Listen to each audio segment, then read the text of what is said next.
જી આજે આપણે આવી પહોંચ્યા છે સોનગઢ તાલુકાના ઉકાઈ ખાતે। અહીં છે કામદારોનો પડતર પ્રશ્ન। અહીં ચાલી રહી છે એક અચોક્કસ મુદતની હડતાલ। જાણીએ શું પ્રશ્નો છે સીધા કામદારો પાસે। જી આપનું નામ? ધર્મેશભાઈ ચૌધરી।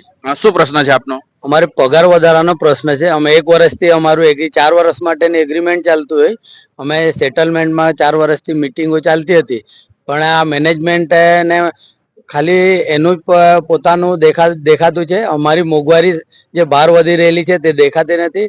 અમને જે પગાર વધારો છે એ સાવ 3500 આપવા માટે રેડી છે 4 વર્ષ માટે। એના માટે અમે આ હડતાલ પર આવીને બેસેલા છે। કેટલા કામદારોને આની અસર પહોંચી છે? 800 પરિવાર છે અમારું। એના માટે અમે આ 5મો દિવસ છે, આજથી અમે બેઠેલા છે। 5 દિવસથી જ્યારે આપ બેઠા છો, એમની તરફથી કોઈક પહેલ કરવામાં આવી, કોઈક વાતચીત કરવા માટે કોઈ આવ્યું? ના, અત્યાર સુધી એવું કંઈ નથી। હા, સરકારશ્રીને આપણે જાણ કરેલી। સરકારશ્રી આજે 5મા દિવસે વચ્ચે મધ્યસ્થતાની વાત થયેલી છે। હવે પછી ખબર પડશે એની વાત। આપની સીધી માંગ શું છે? અમારો સીધી માંગ છે, અમારો પગાર જે બેઝિકના જે એ બેઝિક નથી આપી શકતા। કંપની આવડી મોટી ઇન્ટરનેશનલ કંપની છે, તો અમને પૂર્તતા અમને જે સારું આપે। આજે સરકારે પોતે 5-10 લાખની મેડિક્લેમ આપતી હોય, અમને એ લાખ રૂપિયા બી નથી આપતો મેડિક્લેમ પર હેડ। તો એ અમને આટલી ફેસિલિટીઓ અમને પૂરી પાડે, એ ઇન્ટરનેશનલ ને એના રૂલ્સ ધારાધોરણ પ્રમાણે અમને એવું કોઈ સારું રહેવાનું બી અત્યારે અમારા બધા વર્કરોને નથી આપી શકતી। જી આપણી સાથે બીજા પણ એક મિત્ર જોડાયા છે, સીધા આપણે એમની સાથે પણ વાત કરીશું। હજી આપનું નામ? સાગર પાટીલ। વાત ચાલી રહી છે મેડિક્લેમની, એ સિવાય બીજા કયા પ્રશ્નો છે? સાહેબજી, અમારું પહેલાનું જે રૂમ ભાડું હતું 22 રૂપિયા હતું, હમણાં મેનેજમેન્ટે 1400 રૂપિયા કર્યું છે। અમારી એમ્બ્યુલન્સનો ચાર્જ સુરત કે ગમે ત્યાં જવાનું 50 રૂપિયા હતું, મેનેજમેન્ટે 800 રૂપિયા કરાયેલું છે।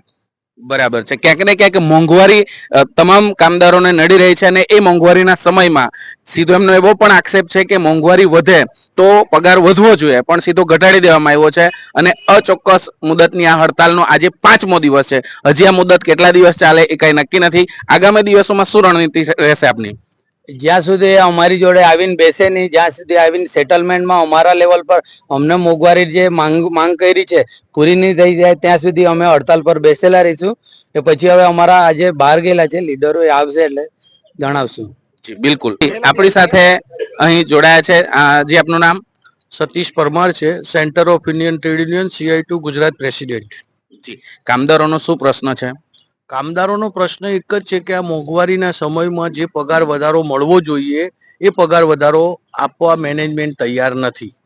બીજી વાત, કામદારોએ કહી કે 1400 રૂપિયા મકાન ભાડું વધારી દીધું, 50 રૂપિયા જે હતાની જગ્યાએ 800 રૂપિયા એમ્બ્યુલન્સના ભાડું વધારી દીધું, પણ જ્યારે કામદારને આપવાની વાત આવે છે ત્યારે મેનેજમેન્ટની પીછે હટશે।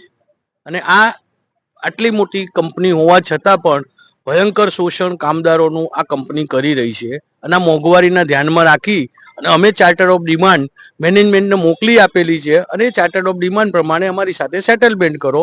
એ સેટલમેન્ટમાં કોઈ વાટાઘાટો કરવા મેનેજમેન્ટ તૈયારી ના બતાવી, એટલે અમે ડિપાર્ટમેન્ટને પણ આ વાત કરી છે। અને અત્યારે લેબર કમિશનરમાં વ્યારા ખાતે અમારા લીડરોની મિટિંગ ચાલી રહી છે। જિલ્લા કક્ષાએ આપની માંગ પહોંચી છે, એ સિવાય ઉચ્ચ કક્ષાએ ક્યાં સુધી પહોંચવાની તૈયારી છે? અમે આજે અમારા સમાધાનની વાટાઘાટો પડી ભાંગશે તો અમે ગુજરાત સરકારમાં શ્રમ મંત્રીને અને લેબર કમિશનર ગુજરાતના એમની સાથે અમે સોમવારે રજૂઆતો બધી કરીશું। જી, સરકાર તરફથી તમને કોઈ હકારાત્મક વલણ મળ્યું છે કે કેમ? સરકાર તરફથી અત્યારે કંઈ અમને કોઈ હકારાત્મક વલણ મળ્યું નથી, પણ અહીંયાનું જે લેબર ડિપાર્ટમેન્ટ છે એને એક મધ્યસ્થી મિટિંગ રાખી છે, પણ એમની કેપેસિટી શું?